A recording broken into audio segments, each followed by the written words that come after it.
Hello, and welcome to this short session on some improvements that we are doing to the Qlik reporting service. So let's touch briefly on the customer feedback.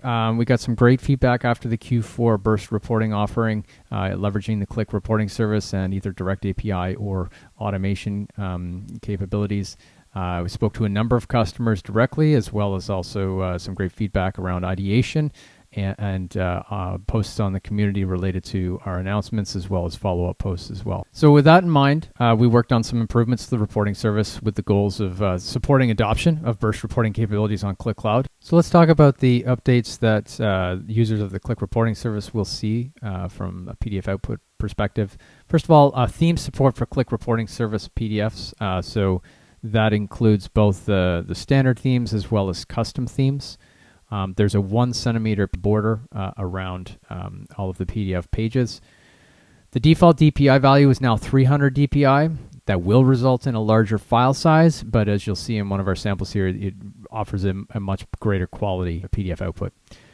And all PDFs from the Qlik reporting service will be delivered with fixed size delivery for report outputs. And this is consistent output across sheets, configured as responsive, extended, or custom. So this table here outlines what's going to happen for when you configure your sheet through the sheet properties, how the Qlik reporting service is going to respond to that when it goes to output that. So you can see the dimensions that are there. And most specifically, the custom option that you see there is what's going to allow the author to have a lot more control over the PDF output if they need to get more customized in terms of the presentation of those objects. And so here we can see from a DPI perspective on the left-hand side, and it's also the themed experience. You're going to see that in a moment. But you can see just the same zoom level. You can see the quality of the before and after shot. The new 300 DPI offers a significant improvement when you start to zoom in on those PDFs. Similarly, custom themes, you can see the same app. One has a theme applied, and the old version of that app could not apply the custom theme, and you can see the difference in the outputs there. Some tips that we want to leave the audience with as far as supporting customers in this activity. If a customer suddenly finds that their report font or size looks different than in previous version, I've had this experience myself, and it's because it's now the Qlik reporting service is now applying the theme that it wasn't previously applying. So that's something to be aware of.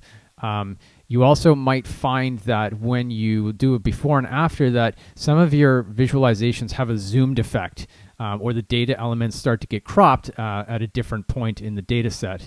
So to address this, if this is important to address this, then what you want to probably do is take a duplicate of that sheet and then move to a custom layout in the sheet properties and start to work with the custom dimensions to optimize how those objects are presented in that PDF output. And we've been running an early access program with this, and customers have been asking, hey, how do I remove the interactive elements when I'm moving to a report? And again, very common for customers to use a reporting specific sheet to support that activity. There is a great community post by Patrick that highlights how you can use custom themes and to control certain interactive elements and to actually suppress those. So do check out that community post, and you can try those when you're working with your reporting specific sheets, if you will. So that concludes this review of the updates we're making to the Qlik reporting service.